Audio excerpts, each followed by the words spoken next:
El correo electrónico anónimo que casi acaba con mi carrera. Durante 15 años fui profesor de historia en el mismo instituto.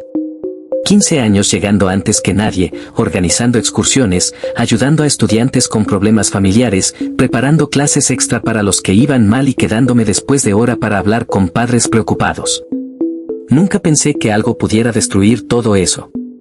Pero una mañana cualquiera, mientras corregía exámenes de segundo curso, apareció una notificación en la esquina inferior de mi pantalla. Era un correo electrónico interno reenviado automáticamente por la administración.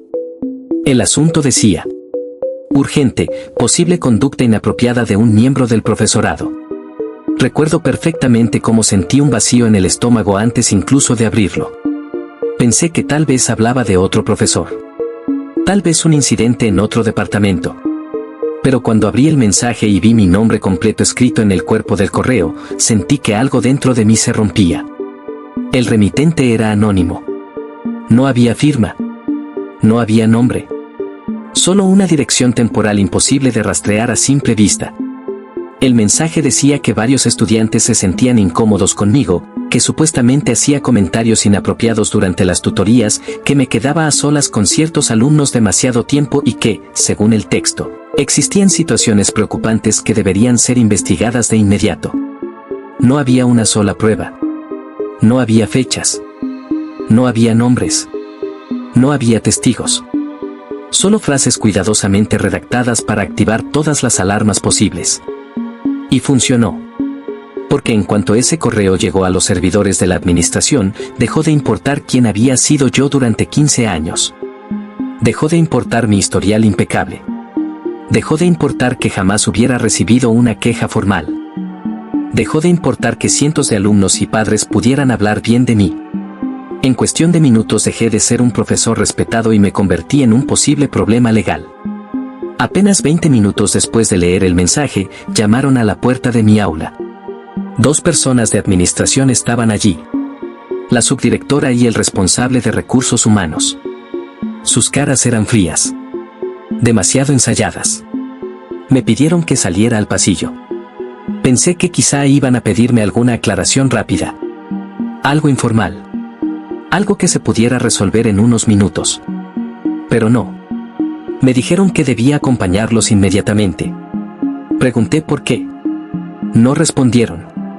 Miré dentro del aula. Mis alumnos estaban observando en silencio. Algunos dejaron de escribir. Otros se quedaron inmóviles. Recuerdo una chica de primera fila que me preguntó si todo estaba bien. No supe qué responder. Solo agarré mi chaqueta y salí. Me escoltaron por el pasillo principal del instituto como si hubiera hecho algo horrible. Notaba las miradas de otros profesores. Las conversaciones se detenían cuando pasábamos. Algunos fingían no verme. Otros me observaban con una mezcla de curiosidad y miedo. Llegamos a una pequeña sala de reuniones. Allí me dijeron que quedaba suspendido temporalmente mientras se llevaba a cabo una investigación formal. Pedí detalles. Pedí saber exactamente de qué se me acusaba. Pedí leer el correo completo. Pedí saber quién lo había enviado. La respuesta fue siempre la misma. No podemos compartir esa información en este momento. Luego me retiraron la tarjeta de acceso. Me bloquearon el correo institucional. Me desactivaron la cuenta del sistema. Incluso me pidieron que dejara el portátil de trabajo sobre la mesa. En menos de una hora me habían borrado digitalmente de mi propio lugar de trabajo. Cuando salí del edificio llevaba una caja con algunas carpetas, un abrigo y una taza de café vieja que tenía en mi escritorio desde hacía años. Y mientras caminaba hacia el aparcamiento sentí algo que jamás había sentido en mi vida. Vergüenza.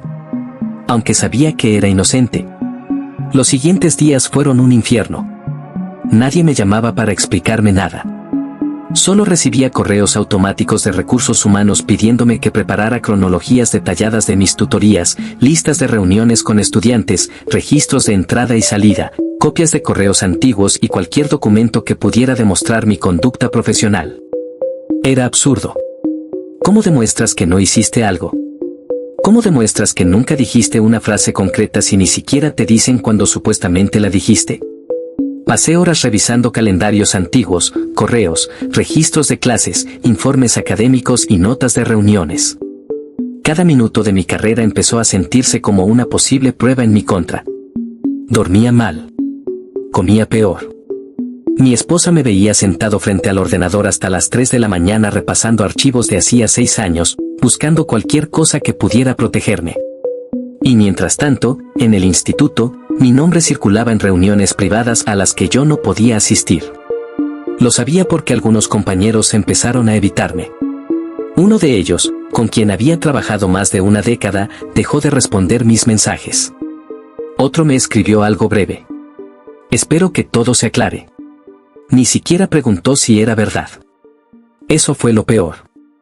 La rapidez con la que la duda reemplazó a la confianza. Después de 2 semanas me permitieron tener una reunión formal con el comité investigador. Entré en la sala con una carpeta enorme llena de documentos. Tenía registros de tutorías, correos con padres, evaluaciones, mensajes de agradecimiento de antiguos alumnos, cartas de recomendación. Incluso llevaba fotos de actividades escolares y proyectos extracurriculares. Pero cuando empecé a hablar me di cuenta de algo aterrador. Nada de eso parecía importar. Porque sobre la mesa había una sola hoja impresa. El correo anónimo. Una sola página. Y sentía que pesaba más que 15 años de trabajo. En un momento de la reunión pregunté algo que incomodó a todos.